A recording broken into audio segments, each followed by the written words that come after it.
KPM. Hora Ashimoto wo me tegoran korega anata no ayumu michi. Cikgu. Hai cikgu. Assalamualaikum. Konnichiwa. Konnichiwa. Lama tak jumpa cikgu. Cikgu bukan baru balik dari Jepun ke? Sebab itulah kita lama tak jumpa. Sebab itulah tengah sibuk belajar lagu Jepun. Amboi sedap ni suara. Sebab dah tertawan pula dengan negara Jepun, nak pergi balik. So nak nyanyi lagu Jepun. Okeylah, cikgu pun suara pun sedap. Ni apa pula ni cikgu? Ini ada cina mata lah untuk Irfan. Untuk saya ke? Arigatou gozaimasu. Apa ni cikgu? Tak apa ni. Saya tak pernah pergi Jepun, saya tak pastilah. Ini kepala kereta api Shinkansen. Wow. So, beli khas dari Jepun untuk Irfan tau. Okey cikgu, terima kasih banyak. Irfan boleh mainlah kat rumah. Main kat rumah dengan adik-adik. Tadi cikgu nyanyi lagu apa, saya rasa macam tertarik nak belajar lagu, juga ni cikgu. Mira A. Mira A. Okey, cikgu ajar dulu. Kita nak nyanyi. Okey. Kita sama-sama nyanyi Hora Ashimoto wo me tegoran korega anata no.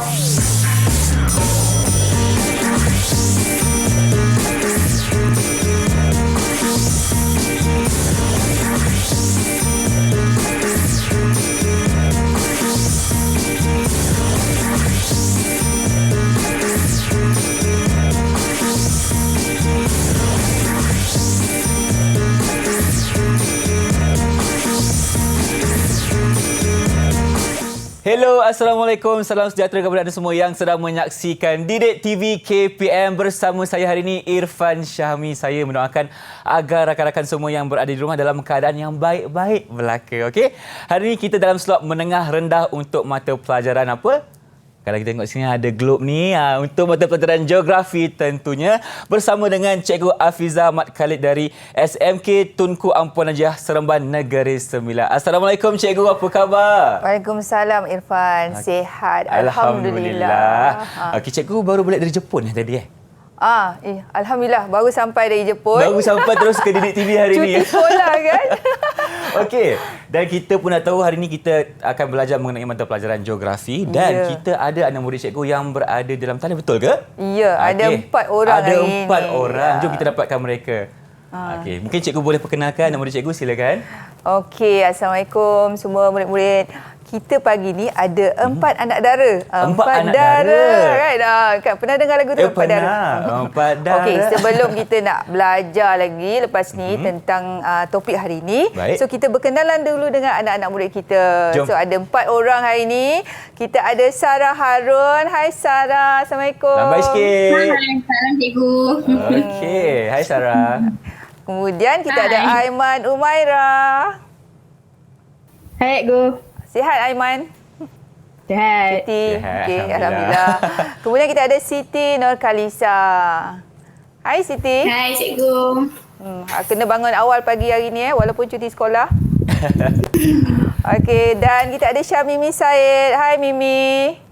Kita panggil gelaran pendek je lah masing-masing, kan senang. Betul, kan? senang. Sarah, Aiman, Lisa dan Syamimi. Ataupun Mimi. Okey, nampaknya itulah 4 anak murid cikgu yang bersama kami hari ini.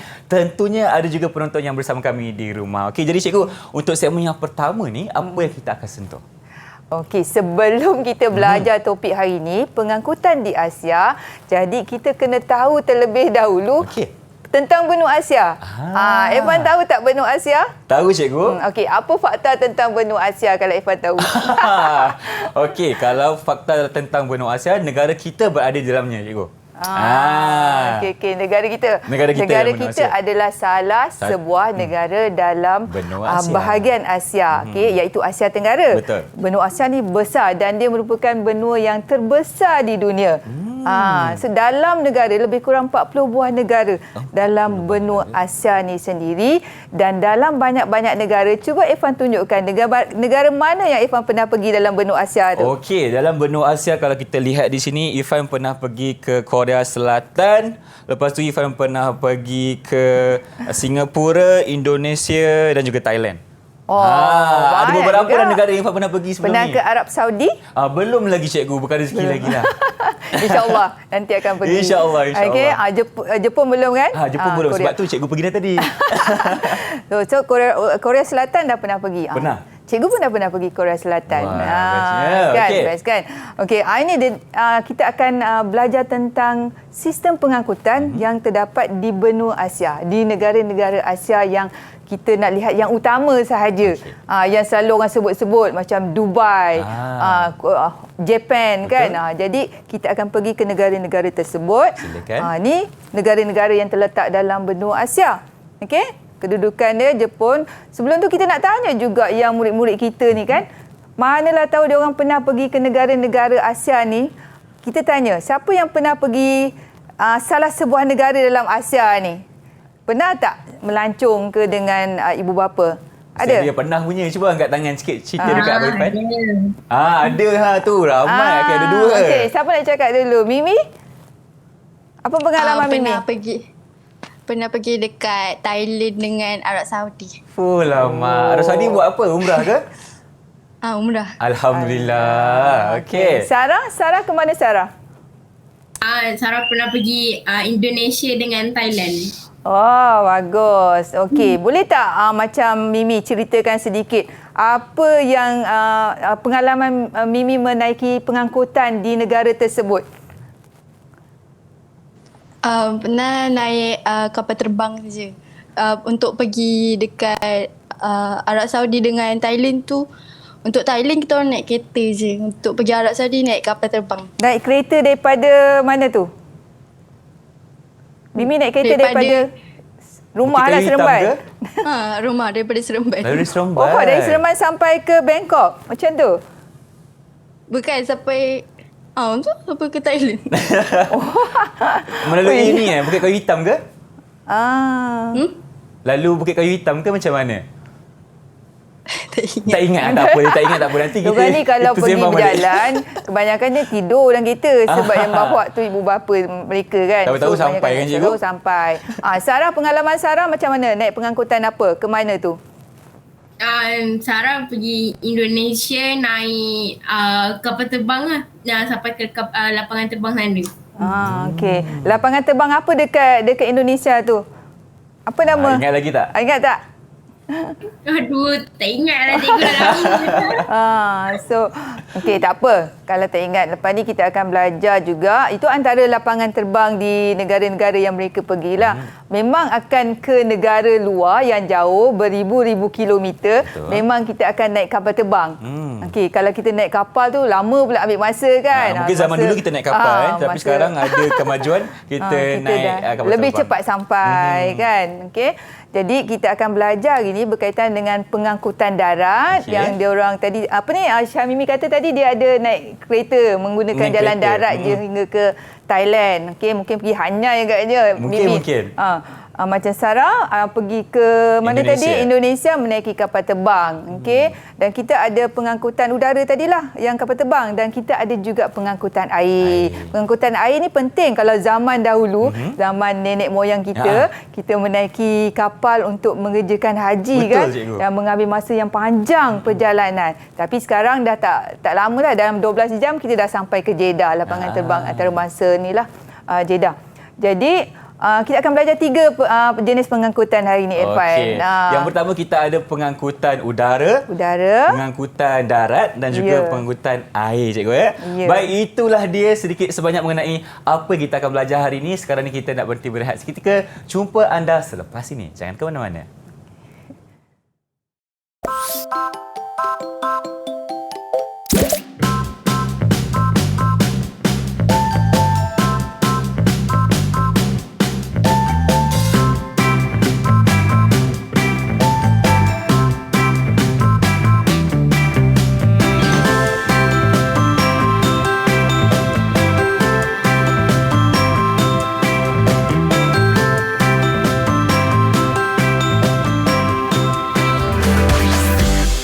TV KPM.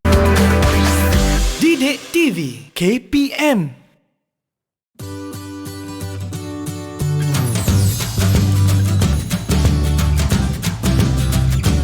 Negara-negara Asia seperti Jepun, China dan Singapura sentiasa mengadakan penyelidikan tentang sistem pengangkutan di negara mereka. Hal ini bertujuan untuk memastikan sistem pengangkutan lebih efisien, menepati keadaan semasa dan membantu mengurangkan kesesakan lalu lintas di negara masing-masing.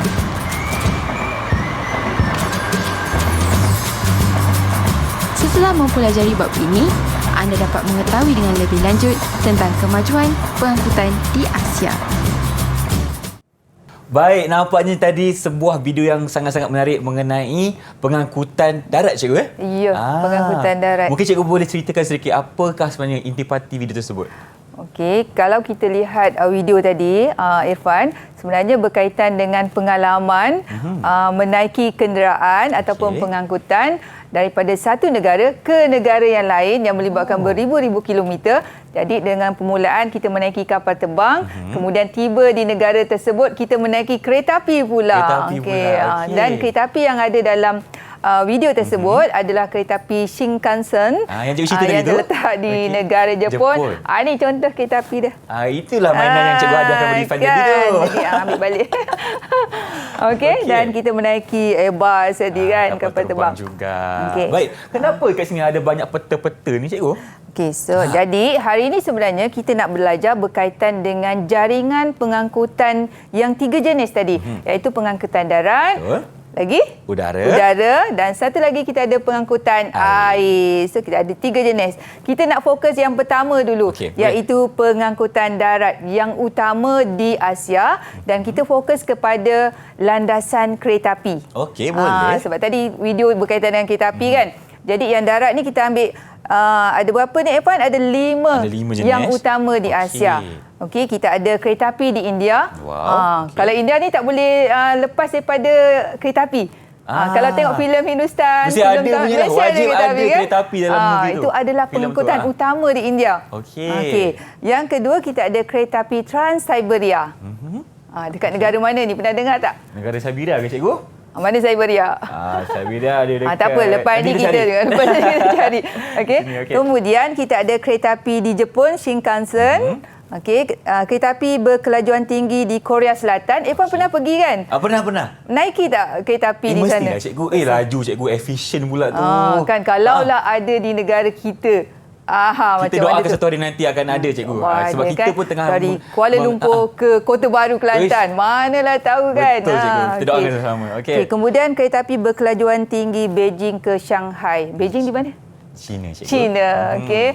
Jadi 5 kereta api utama ni adalah pengangkutan darat yang utama di Asia. Jadi kita akan pergi satu persatu dulu. Sebelum Irfan pergi tempat-tempat lokasi tu, kita tengok dulu contoh yang ada di negara India tadi. Ini antara pemandangan landasan dan juga kereta api di negara India. Cantik sebenarnya bila melalui kita menaiki kereta api tu, kita dapat lihat pemandangan kiri dan kanan tu kan. Betul. Jadi kalau pergi negara-negara luar ni memang kita nak tengok pemandangan yang berbeza dengan Malaysia kan. Jadi dia antara yang paling banyak jaringan dekat India ni. Jadi bila kita jumlahkan keseluruhan landasan kereta api di India ni mencecah 66,000 lebih kilometer. 66,000 kilometer. Bayangkan, dia antara yang terbanyak di dunia lah. Okey. Kemudian kita ada Trans-Siberia. Inilah landasan Trans-Siberia. Dan kereta api ni ataupun landasan ini antara landasan yang terpanjang juga di dunia. Terpanjang juga. Bayangkan daripada Bandaraya Moskow. Dekat Rusia tu. Hinggalah ke Vladivostok. Cuba Irfan pandang peta tu. Alright. Kita ada yang panjang, yang atas dekat Rusia tu kan. Okey. Vladivostok tu dekat bawah sekali yang berhampiran dengan Jepun. Hingga ke tengah benua Asia tu. Bergerak melintasi semua benua Asia tu kan. Ini agak-agak berapa kilometer, cikgu? Melebihi berapa kilometer tu? Tak silap saya lebih 9,000, cikgu. Lebih. Sangat panjang dan dia mengambil masa hingga 8 hari perjalanan daripada Vladivostok ke Bandaraya Moskow. Ibu negara Rusia lah. Dan dia melalui juga tasik yang utama ataupun tasik air tawar yang paling dalam di dunia, iaitu tasik Baikal. Jadi kita akan lihat pemandangan di tepi tasik tersebut. Saya teringat cikgu nak pergi sana, nak tengok pemandangan tasik air tawar ni cikgu sebenarnya. Ya, sangat panjang dan mengambil masa seminggu lebih untuk sampai tiba di tempat berkenaan. Okey, kemudian kita ada di Jepun lah. Ni, digelar juga bullet train. Dia macam peluru, lari dia laju sangat. Okey, dan dia sangat efisien sehingga kan bila pemandu tu terlewat beberapa saat pun dia minta maaf sampai berulang-ulang kali kepada negara dia dan kepada penduduk Jepun sekali. Walaupun yang lewat tu 20 saat. Buatlah dia buatnya, hai, minta maaf, minta maaf. Itulah dia punya kecekapan dari segi keselamatan dan antara yang paling selamat juga sifar kemalangan untuk kereta api Shinkansen ni. Setakat dia bermula operasi, hinggalah setakat ini juga tak ada kemalangan yang melibatkan ribuan nyawa terkorban. Begitu selamat dan efisien lah. Okey, kemudian ini contoh di Korea Selatan lah yang macam pernah dengar lihat filem Train to Busan tak? Mestilah cikgu. Kita minat cerita-cerita macam tu. Ya, sama kita kan. Inilah dia laluan daripada Bandar Susio sampailah ke Busan yang lebih kurang 500 km juga. 500 jarak dia, tapi mengambil masa dalam 2 jam sahaja perjalanan. 2 hingga jam lebih lah macam tu. So sangat laju. Okey. Tetapi kena ingat juga sebenarnya yang pertama di dunia yang ada kereta api berkelajuan tinggi ni adalah negara mana cikgu? Jepun. Negara Jepun. Okey, tapi kita nak tanya juga kat murid-murid kita hari ini, mungkin dia juga dah melayari ataupun mencari maklumat-maklumat di internet berkaitan dengan pengangkutan darat ni, yang kereta api ni. Okey. Ada tak di kalangan murid kita yang nak bercerita tentang kereta api ataupun pengangkutan darat ni? Ada tak yang nak berikan pandangan kepada cikgu? Silakan Syamimi. Ya, saya akan beritahu tentang landasan kereta api di Trans-Siberia. Silakan. Landasan kereta api ni sepanjang 9,288 km yang menganjur dari Moskow ke Vladivostok. Dia punca pembinaan landasan kereta api ni sebab Siberia ni dia mengalami sistem transportasi yang buruk. Itulah sejarahnya cikgu. Sebab dia negara yang sangat besar, Irfan. Jadi pergerakan dia tu dan dia banyak salji. Rusia ni kan terletak di bahagian utara benua Asia kan. Jadi negara sejuk yang bersalji. Jadi salah satu cara untuk dia bergerak mobile ke satu tempat kereta api tu yang paling mudah untuk dibina. Nak guna kereta pun agak susah agak cikgu. Susah. Sebab negara bersalji kan. Terima kasih Mimi. Ada lagi tak yang nak bercerita tentang pengangkutan darat di Asia? Ada lagi? Okey, tak ada cikgu buat masa sekarang. Tak ada. Okey, dia macam tergamang dengar ni kan fakta-fakta tadi kan. Masing-masing tengah proses lagi. Okey. Cuba Irfan, kita ada berapa jenis tadi kan? Ada 5 cikgu. 5. Okey. Yang mana satu yang Irfan ingat? Okey, yang saya ingat sebab cikgu pun pernah pergi ke sana, Irfan ingat landasan kereta api Shinkansen cikgu. Shinkansen. Boleh saya tulis ke? Boleh. Okey, betul ke salah? Okey, ni dekat negara Jepun, peta dekat sini. Ini adalah bullet train yang cikgu cakapkan tadi. So, Irfan tulis dekat sini. Landasan kereta api Shinkansen. Okey. Betul? Betul. Ingat tak keistimewaan dia kalau Irfan masih ingat lah. Apa istimewanya bullet train ni? Yang cikgu cakap tadi, keistimewaannya adalah kereta api Shinkansen ni dia berkelajuan tinggi, satu, efisien lagi. Lepas tu yang paling penting, selamat. Ya, betul-betul. Dia bergerak landasan yang pertama kali adalah daripada bandaraya ataupun metropolitan Tokyo hinggalah ke bandar Osaka, bandaraya Osaka. Okey, dengan jarak melebihi 480 kilometer. Wow. Tapi mengambil masa hanya 2 jam setengah saja untuk sampai daripada Bandaraya Tokyo ke Bandaraya Osaka. Dan sangat menitik beratkan mengenai masa, cikgu. Ya, Lambat sangat sedikit satu saat pun masa- akan minta ya. maaf kepada semua penduduk Jepun. Ya, betul. Okey, sangat-sangat efisien dan cekat dan sangat selamat. Itu pengangkutan darat. Jadi, yang lain cuba Sarah ataupun siapa-siapalah kan, Sarah, Aiman, Lisa untuk namakan tempat-tempat yang cikgu tunjuk. Nampak tak? Okey, apakah nama landasan kereta api yang bernombor 1? Siapa nak teka ataupun nak jawab? Silakan. Nombor 1. Nombor 1, apa nama lapangan terbang tersebut? Ingat balik peta. Lapangan terbang pula. Kereta api. Kita Kereta belum api. masuk lagi kapal terbang. Belum lagi, cikgu. Kejap lagi. Sekarang ni kita tengok pengangkutan Kereta darat api. Okey, apa nama? Saya Silakan Sarah. landasan kereta api India. Okey, betul. Ini landasan kereta api India. Okey, Okey, kemudian kita tengok yang nombor 2. Nombor 2. Siapa nak jawab? Apa nama landasan kereta api Saya. tersebut? Lisa. Silakan Lisa. Landasan kereta api Trans-Siberia. Bagus Lisa. Trans-Siberia iaitu landasan yang terpanjang di benua Asia. Okey. Ada satu lagi kita tanya. Aiman. Yang bernombor 5 Aiman. Apa tu Aiman? Apa Aiman? Kat mana tu Aiman? Ya, go. Dia perlukan masa je kejap. Dia macam Cik macam. Silakan Sebab dah Aiman. lama cuti kan. So nak. Apa Aiman? cari jap.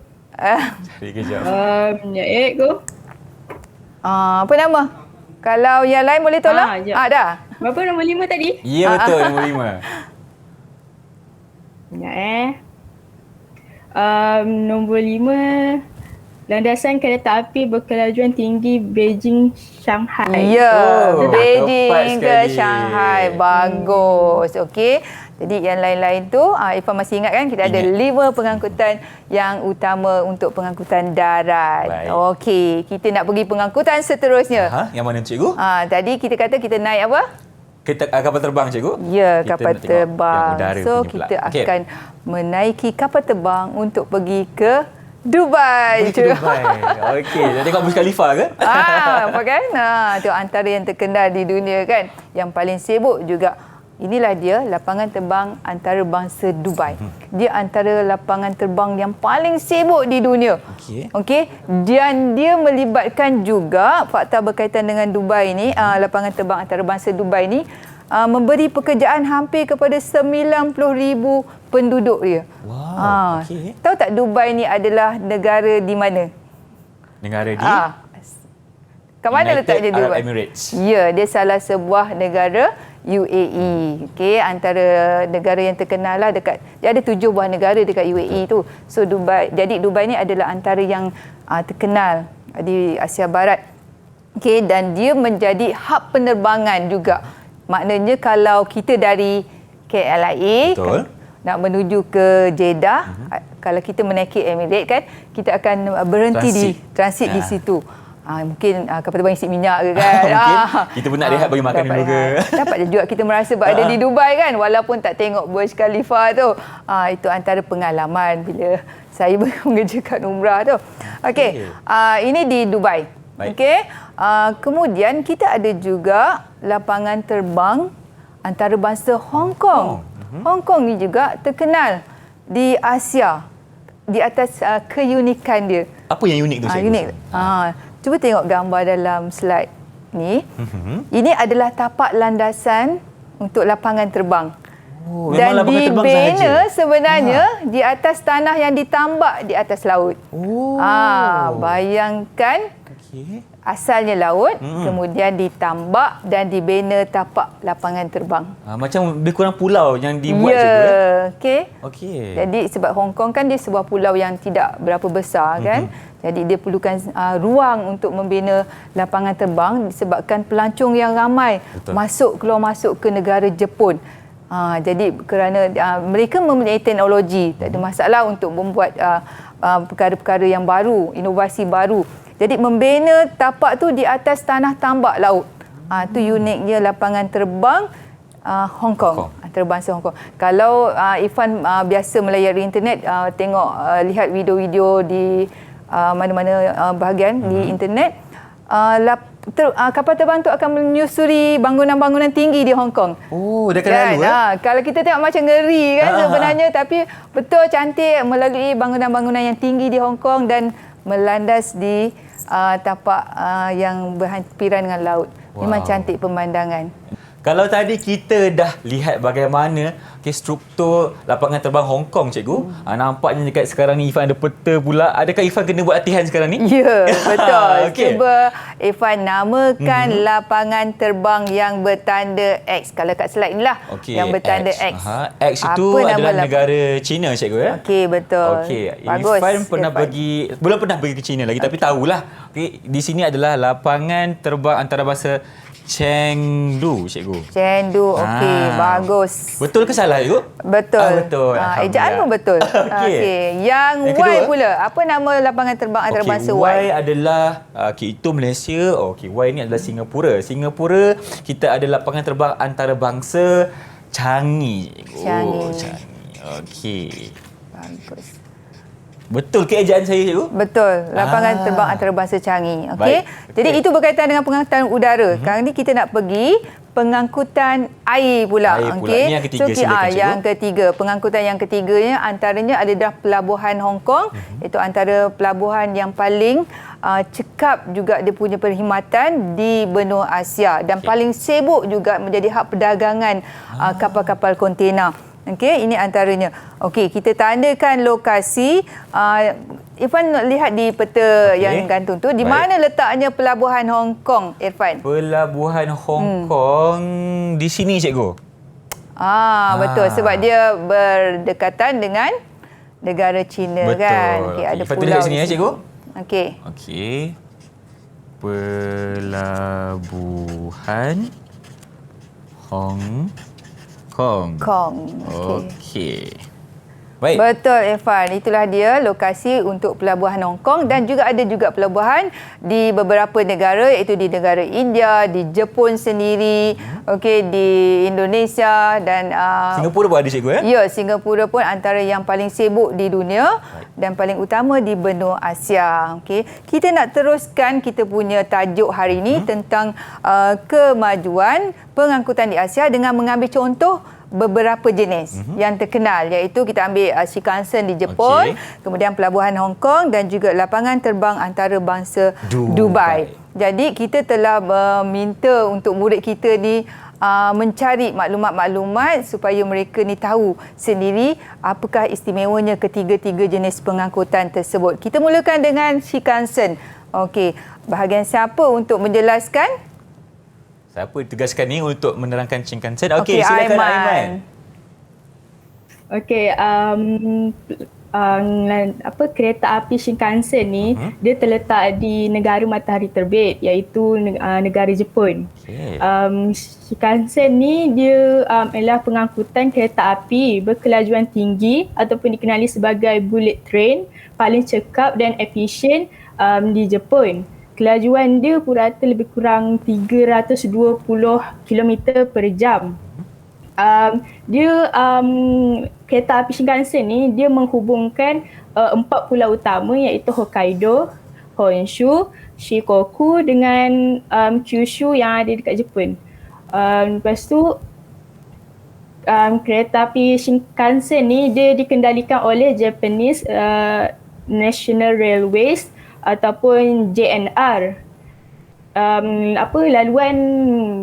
Laluan kereta api Shinkansen ni dia melibatkan bandar metropolitan seperti Tokyo ke Nagoya, ke Kyoto, ke Osaka. Jumlah perkhidmatan kereta api Shinkansen ni dalam sehari sebanyak 358 perkhidmatan, kira-kira dalam 445,000 penumpang dalam sehari. Keistimewaan kereta api Shinkansen ni dia menepati masa. kereta api ni sangat menepati masa sampai 1 saat pun dia tak boleh lah. Tak boleh tertinggal, tak boleh terlepas 1 saat tu. Lepas tu keselamatan dia ni dia mempunyai rekod rekod kemalangan pada kadar sifar. Maksudnya keselamatan dia ni cemerlang lah dekat Jepun. Okey, Aiman. Ada lagi Aiman? Sama Pak lagi sikit. Lepas tu dia ada sistem penggera dan pengesan kereta api segera. Maksudnya dia ada sensor macam tu lah. Dia ada sensor, lepas tu dia akan bagi signal dekat kereta api kalau ada macam gempa bumi kan. Jepun kan dia macam ada selalu terjadinya gempa bumi kan. Jadi dia akan bagi signal ataupun isyarat dekat kereta api supaya memberhentikan kereta api kalau dengan kadar segera lah kalau ada kecemasan macam tu lah. Okey. Okey. Lama. Terima kasih Aiman. Penjelasan yang sangat-sangat mantap di situ. Okey, kita nak dengar pasal Dubai pula. Okey, Dubai. Siapa pula tugaskan dengan untuk Dubai? cepat. Sarah ke siapa? Dubai. Mimi. Yelah, Sarah cerita pasal Dubai. Okey, silakan Sarah. Okay. Lapangan terbang antarabangsa Dubai ni dia terletak di Metropolis Dubai yang merupakan sebuah metropolis terbesar, moden dan termasyhur di Emirat Arab Bersatu UAE. Dia merupakan lapangan terbang yang termoden dan paling sibuk di dunia. Lapangan terbang ni dia diuruskan oleh Dubai Airports dan mempunyai 3 terminal yang berkemampuan menampung kapasiti sebanyak 90 juta penumpang setahun, dan dia merupakan hub penerbangan yang terbesar di Asia Barat, ketiga terbesar di dunia selepas Beijing dan Atlanta. Okey, bagus terima kasih, Sarah. Maklumat Sarah tu kan. Okey, berkaitan dengan Dubai. Kita pergi mana pula? Satu lagi, Hong Kong. Okey, ada maklumat untuk Hong Kong? Okey, Mimi. Saya. Hong Kong ialah antara pelabuhan hub yang menghubungkan perdagangan di rantau Asia Tenggara dan Asia Timur. Kepentingan Hong Kong ni punya pelabuhan, dia menjadi pintu masuk ekonomi utama di pedalaman China. Selain tu, antaranya pelabuhan yang mengenakan duty pelabuhan yang rendah. Okey. Tu berkaitan dengan Hong Kong antara yang paling sibuk di dunia dan sentiasa cekap dalam perkhidmatan mereka sehingga maknanya banyak kontena-kontena dari segi barangan siap daripada kilang dan juga barangan mentah dan juga feri penumpang. Kalau kita daripada Tanah Besar China ke Pulau Hong Kong, memang ada feri penumpang tu untuk perjalanan waktu siang dan malam yang cantik pemandangannya. Okey, cikgu. Terima kasih banyak. Dan juga saya ucapkan tahniah kepada anda murid cikgu yang berjaya menjelaskan dengan baik sekali. Tahniah saya ucapkan, dan sekarang ni kita nak berhenti berehat dulu. Jumpa anda selepas ini di Didik TV KPM.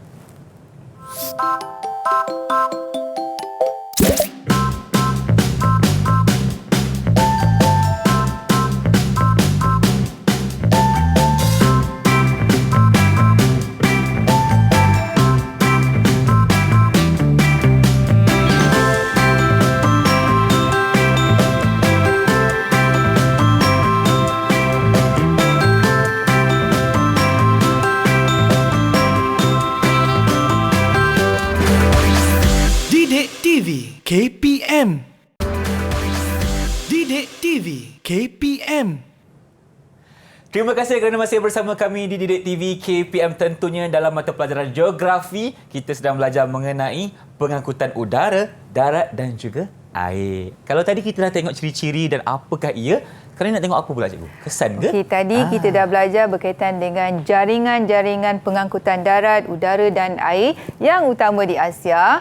Sekarang kita nak pergi kesan pula. Apakah kesan akibat daripada kemajuan dalam perkembangan sistem pengangkutan di Asia?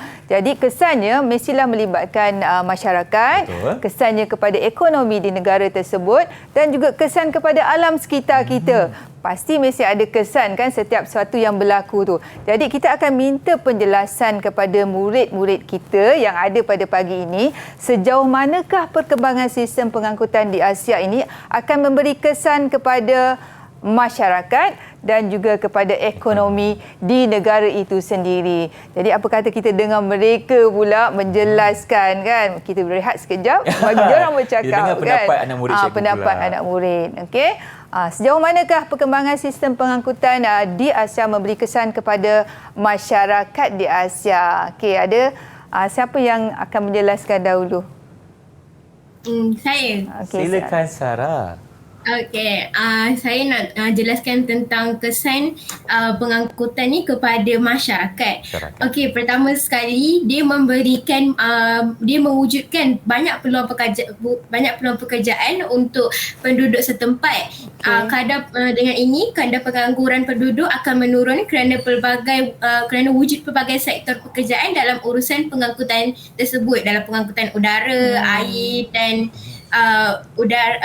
dengan pengangkutan tadilah. Yang kedua, kesannya dia boleh mengurangkan kesesakan lalu lintas. Kemajuan teknologi yang lebih mudah dan pantas menggalakkan orang awam untuk menggunakan perkhidmatan awam berbanding menggunakan kenderaan sendiri untuk mengurangkan kesesakan lalu lintas, terutamanya di bandar. Terima kasih atas penjelasan yang sangat-sangat menarik. Ada lagi tak pandangan yang lain sejauh mana pengangkutan ini memberi kesan kepada masyarakat di Asia selain daripada memendekkan masa perjalanan, memberi peluang pekerjaan tadi yang seperti Sarah cakap tadi? Ada ni pandangan daripada yang lain, Lisa, Aiman dan juga Mimi. Saya nak cakap kesan dekat ekonomi. Cikgu minta untuk masyarakat dulu. Masyarakat Kejap lagi belum. ekonomi. Lisa.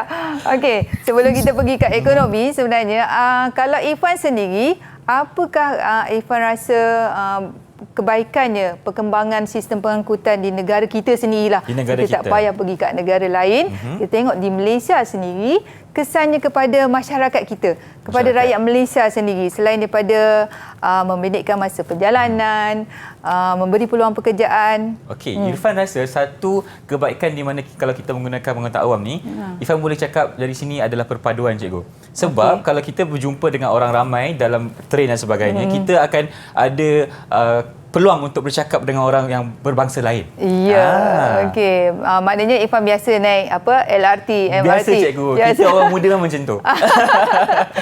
Okey. Bagus. Menggunakan pengangkutan awam oleh masyarakat sebenarnya salah satu cara kita mengurangkan kesesakan lalu lintas, terutama di bandar-bandar besar lah.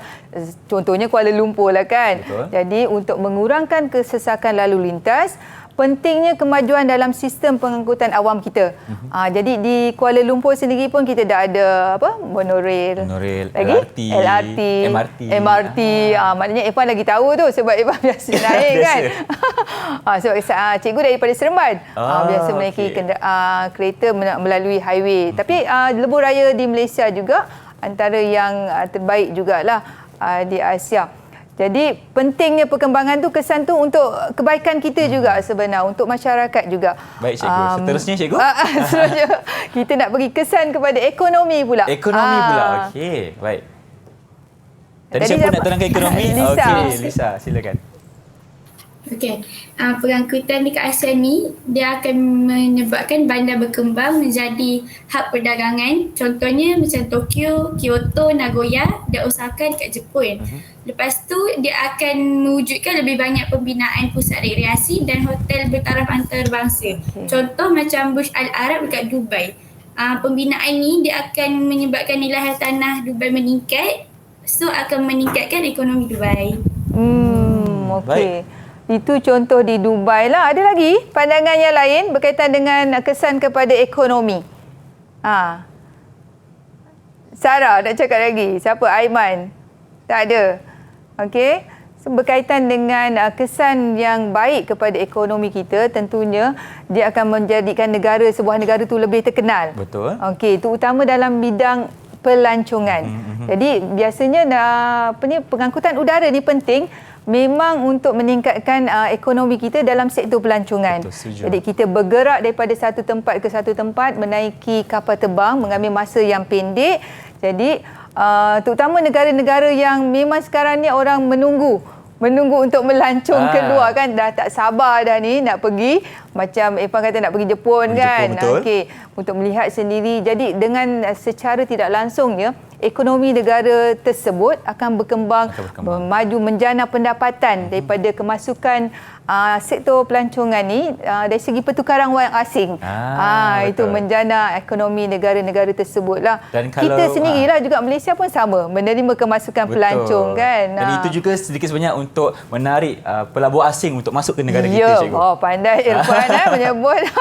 Sebab kalau kita memang terkenal dalam pelancongan dan Ya. kita akan membuka mata pelabur-pelabur asing untuk masuk ke negara kita, seterusnya meningkatkan ekonomi negara. Bagus Irfan, dan juga anak muda kita pun bagus juga memberi penjelasan berkaitan kesan kepada masyarakat dan juga ekonomi di Asia. Okey, baik cikgu, terima kasih untuk penjelasan segmen ini. Ada lagi kesan-kesan yang kita belum sentuh, tetapi sekarang kita nak berhenti berehat seketika. Jumpa anda lagi selepas ini. Jangan ke mana-mana.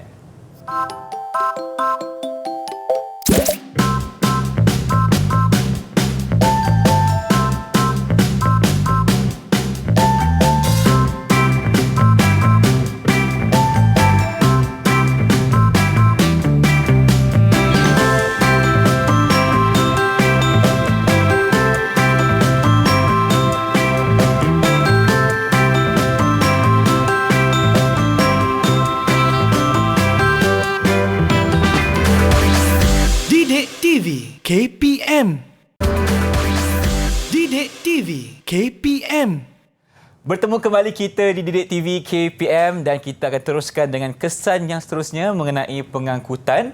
Okey, kita akan teruskan dengan alam sekitar pula sekarang ni. Jom kita mulakan cikgu. Okey, tadi kita dah lihat sejauh mana sistem pengangkutan di Asia memberi kesan kepada masyarakat dan juga ekonomi. Jadi kita nak tahu juga kesan perkembangan pengangkutan ni terhadap alam sekitar pula. Mungkin ada kesan yang baik dan juga ada kesan yang buruk. Okey, dalam kita membangunkan sesuatu perkara, kita kena lihat kita punya kelestarian alam sekitar juga. Jadi kita nak tanya murid kita, apakah kesan perkembangan pengangkutan di Asia yang berlaku terhadap alam sekitar kita dari segi, dia ada dua Irfan, Baik. kesan negatif dan juga kesan positif. Jadi kita nak dengar siapa yang akan menjelaskan tentang sejauh mana dah kesan ini terhadap alam sekitar. Okey, itu dia Aiman Humairah, silakan. Okey, saya mulakan daripada kesan positif lah.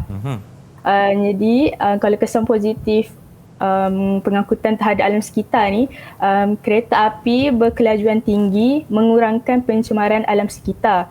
Macam dekat Jepun kan dia ada kereta api Shinkansen tu. Jadi kereta api ni dia macam kurang mengeluarkan gas-gas berbahaya lah. Berbanding dengan kereta-kereta, van-van semua tu kan, kalau kereta-kereta kan banyak mengeluarkan gas-gas yang berbahaya yang boleh menghakis lapisan ozon macam tu. Jadi penggunaan kereta api berkelajuan tinggi ni amatlah berguna untuk orang awam untuk untuk mengurangkan pencemaran alam sekitar. Kemudian perubahan landscape yang menarik dan mesra alam di kawasan sekitar. Kalau dekat Jepun, dia ada macam di sekitar dia ada macam dia ada tanam-tanam bunga sakura, pokok-pokok yang lain. Sebab dia macam nak melestarikan lah tempat sekitar dekat kawasan-kawasan sekitar dia lah. Okay. Jadi dia dapat menarik pelancong lain datang. So dia dapat meningkatkan ekonomi negara tu lah. Kemudian kita teruskan dengan kesan negatif pula. Oh, negatif pula. Okey. Tadi positif. Selesai positif, negatif pula. Silakan. Okey, kalau kesan negatif dia pencemaran bunyi. Sebab kalau dekat lapangan terbang kan dia macam bising. Jadi bunyi yang bising tu dia boleh mengganggu ketenteraman penduduk dekat sekitar lapangan terbang tu. So dia macam dia macam bising dia lah. mengganggu lah. Yelah, pencemaran susah. bunyi. Tak tenteram orang. Lepas tu yang kemudian pencemaran air, pencemaran air sebab tumpahan minyak daripada kapal yang macam nak berdagang yang dekat pelabuhan tu, kan biasanya kan kadang-kadang dia macam tertumpah minyak. Kadang-kadang. Dia macam adalah masalah dia. Okey. Jadi bila tumpahan minyak ni dia boleh menyebabkan kepupusan hidupan akuatik. Kepupusan hidupan marin yang dekat laut tu lah, macam ikan, sotong. Jadi bila macam tu dia boleh mencemarkan alam sekitar. Tu je. Baik, terima kasih Aiman Umairah atas penjelasan yang begitu menarik. Nampaknya kalau kita gunakan pengetahuan air macam Aiman cakap tadi, ikan dengan sotong akan terjejas juga. Okey. Tak, dia sebab tumpahan minyak tu menutupi permukaan air laut. Jadi betul. kehidupan di bawah tu akan terancam lah dari segi hidup dia, hayat dia kan. Itu kesan positif dan negatif akibat perkembangan dalam sistem pengangkutan di Asia. Baik. Okey, kita ada latihan seterusnya. Latihan? Okey. Kita Latihan dah apa tu, belajar. cikgu? Okey, cuba lihat. Ni kita suruh mereka jawab. Ni soalan ringkas je, rasa Irfan pun boleh jawab. Baik. Apakah nama kereta api berkelajuan tinggi di negara Jepun? Angkat tangan, terus jawab. Siapa? Silakan. Aiman. Sebab Aiman dia suka Semangat, Jepun kan? Okey, silakan Aiman. Apakah jawapannya untuk soalan pertama? Kereta api berkelajuan tinggi Shinkansen. Memang dia tahulah cikgu. Tadi dia dah Memang buat banyak perbacaan mengenai Dia banyak bercerita pasal Jepun tadi kan? Betul. Okey, soalan 2. Kereta api Trans-Siberian menganjur dari bandar mana ke bandar mana? Nak jawab angkat tangan. Ni. Okey, silakan. Mimi. Daripada Moskow ke Vladivostok.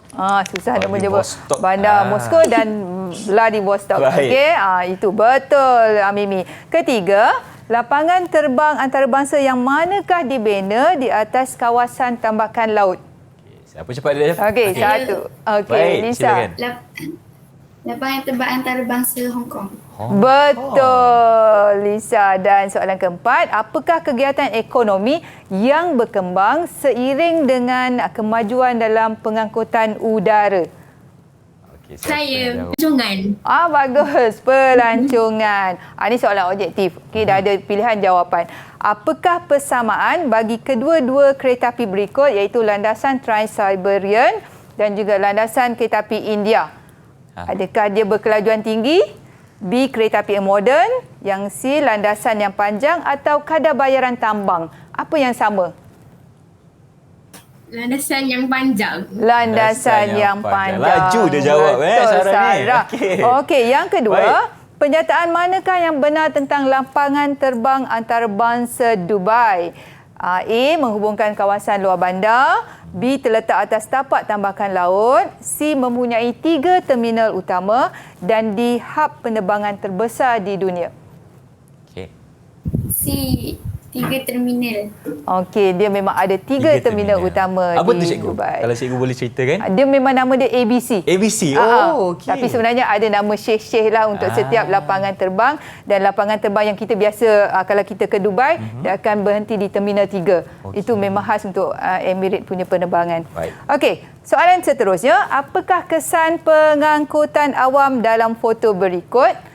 A. Mengubah lanskap luar bandar. B. Mengurangkan kesesakan lalu lintas. C. Meningkatkan darjah ketersampaian. Dan D. Memudahkan migrasi penduduk. Okey. Mana Ini satu adalah jawapan? gambar LRT cikgu ya? Ya, apa di KL, Rapid KL. Rapid KL. Okey. Apa jawapan dia? Saya nak jawab B. Mengurangkan kesesakan lalu lintas. Ya, mengurangkan kesesakan lalu lintas. So, latihan hari ini, Alhamdulillah, semua murid dah berjaya Berikan menjawab tepukan untuk anak murid cikgu. Dah berjaya menjawab berkaitan dengan kesan jaringan-jaringan pengangkutan. Jadi, cikgu harap dan Irfan juga telah mengetahui berkaitan dengan perkembangan sistem pengangkutan di Asia, iaitu ada 3 tadi. Apa dia? Kita ada pengangkutan darat, udara dan juga air. Bagus Irfan. Dan murid-murid kita pun dah menjelajah hampir ke banyak negara. Betul. Di Jepun yang ada Shinkansen Kemudian kita telah pergi ke mana tadi? Hong Kong. Hong Kong pun ada. Kita pergi ke Dubai, Korea Selatan. Jadi banyak negara di Asia yang terkenal dengan sistem pengangkutan mereka. Dan cikgu harap topik hari ini telah membuka ruang dan impian murid-murid, termasuk Irfan sendiri, untuk terbang ke negara-negara yang disebutkan tadi. Cikgu, Irfan nak tanya cikgu, apakah penilaian yang cikgu boleh buat berdasarkan prestasi anak murid cikgu hari ini? Okey, alhamdulillah Sarah, Kalisa, Syamimi dan juga Aiman telah berjaya menyelesaikan tugasan-tugasan yang diberi, sebab kita nak biar mereka sendiri mencari meneroka berkaitan dengan pengangkutan di Asia. Sebelum ni mereka tahu hanya di Malaysia sahaja, kan? Cikgu. Dan bagaimana pula untuk rakan-rakan yang berada di rumah untuk mendapatkan latihan pengukuhan? Di mana, cikgu? Oh, boleh. Dekat mana dapat latihan tu? Saya akan cuba share, berkongsi latihan-latihan ini dalam dalam Google Classroom ada, boleh, tak ada masalah. Dalam Sumberku pun boleh. Kat Sumberku pun ada juga. Okey, cikgu. Baiklah, terima kasih banyak atas segala perkongsian hari ini. Saya mendoakan agar semua dapat manfaat yang lebih banyak tentang pengajaran kita. Okey, cikgu, kalau ada kita jumpa lagi. Assalamualaikum. Bye-bye.